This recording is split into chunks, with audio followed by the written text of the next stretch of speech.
we're back on League Unlocked. Eric Hummel, Mark Horner, and the LCS finals are behind us in Miami. It was a great overall event. There was a bit of criticism coming into it because the Fillmore Theater is such a smaller venue than we're accustomed to seeing in LCS finals. Did it take away from the spectacle of it all? I mean, when you look at it compared to the EU finals, which was just packed with people, I think it did take away a little bit of the overall ambiance and just huge effect of the whole thing. When they panned to the crowd in NA, it was a little underwhelming.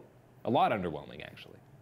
Oh, I think that when you bring up that type of thing and that comparison, it's always going to make the Fillmore and NA's finals look bad in comparison, is because the EU absolutely smashed it with their finals in Copenhagen. Big time arena, crowd hyped as hell. It was fantastic for them. And then you looked at the NALCS finals in Miami, that everyone, I'm sure, that was in attendance had a great time and things were lively, but it's such a small venue and it's really hard to capture that type of energy and environment's effect on the crowd when you're from so far away at home type of thing. And it's definitely one that I know from other people watching at home, watching the stream, it definitely didn't quite translate to the home viewer. And that's something that I know that from watching the EU LCS finals, you definitely did get that sense of energy and how big everything was from the sense of the crowd and whatnot. So it definitely is something that, you know, EU, they won this time.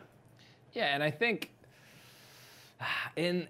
they panned away after Team Liquid had won, and within like 5 minutes after the game had ended, it was already thinning out in that crowd, and it looked a little sad to see so many empty spaces in that arena. So I mean, look at this thing. That is like a soccer stadium full. That's pretty epic, right? They were even walking through the crowd with the trophy, giving high fives to people, and yeah, that was obviously a much bigger spectacle like that is gonna.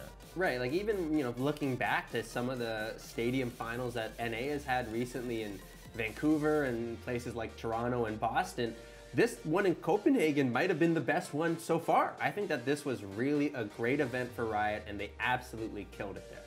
Yeah, so this one goes in the favor of EU, no doubt, and we'll see if NA, where the next venue is gonna be, where they're gonna be holding the next finals when it comes to the LCS. But still, overall, a successful event, and it was very professionally produced. It was just, it looked kind of sad. It looked like it was 4 years ago when there were not many fans. And all criticism aside, definitely still want to give a shout out to the League of Legends community in Florida. They definitely came out to support the event. I know that, you know, the Dive podcast from the guys, you know, Jat and Azael and whatnot, and then, you know, Travis Gafford's podcast had live events in Miami for this LCS weekend, and they definitely had some good turnouts there from the fans. So there was a lot of support still around this event, just didn't quite compare as far as the spectacle as we saw in Copenhagen this weekend.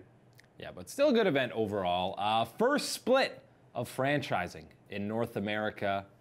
How do we grade it? You had 3 new teams that had never been in the playoffs. The old guard all fall. We have a new NALCS champion. So is franchising why there was so much competitive parity heading into the split? I definitely think that it's one of the key driving factors here. You had teams changing their rosters, more players coming over for those fat stacks of NA cash, and it was a really exciting split. You had new teams coming in with owners that really cared and drive their teams. Lots of content coming out for these teams as well. It was really a split to remember for the NALCS, and I think a really good, successful start to franchising here. Yeah, and I think the biggest thing for me was heading in to the quarterfinal matchups in the playoffs. You legitimately felt like there could be some upsets.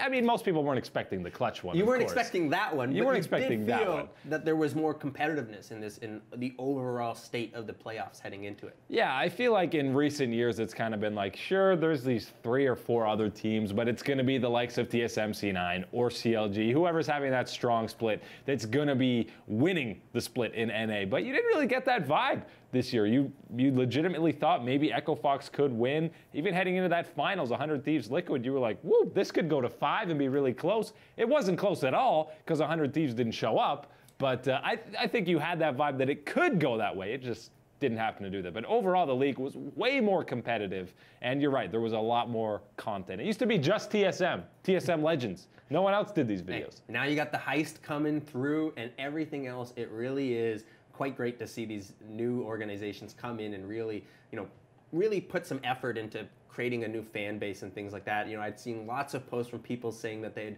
you know, come into this split and they were feeling a bit tired of the LCS and of the old guard, and that 100 Thieves came in with that powerful marketing nade shot and everything and swooped them right up, and they're right back into League of Legends. So it's definitely something that I think that the NALCS should be feeling pretty happy about. Yeah, and all the players swapping teams also helps, creates a lot of storylines.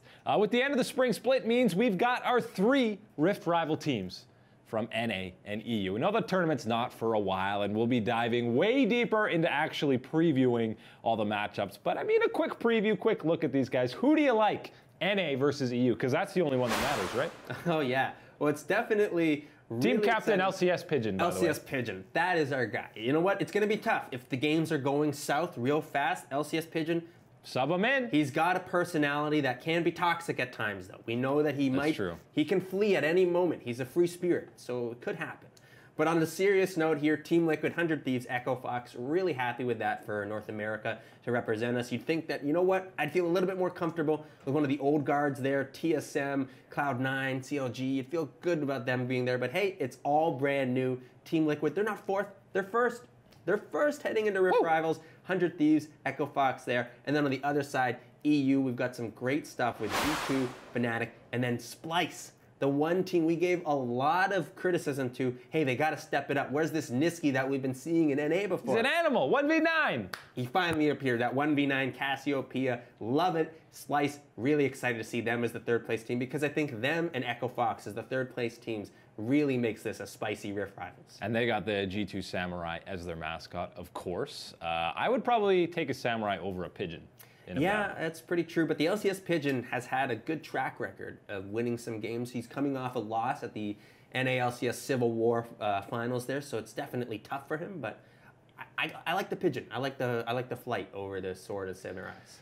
I think in just, you know, a brief look at it, I think Fnatic's the best team at this event, and I think overall NA's better. But you really only need one team. Fnatic could probably win the whole thing. I think top 3 are better for NA, but Fnatic is the best team in that lineup. And it's important to remember things can change here before Rift Rivals. We are quite a bit of ways away from that. If you remember last time we had Rift Rivals coming into it, it was Phoenix 1 getting that 3rd spot, thinking, hey, they're going to be there and they're going to look good. And then all of a sudden, they were terrible. They were terrible. But Mike Young was there.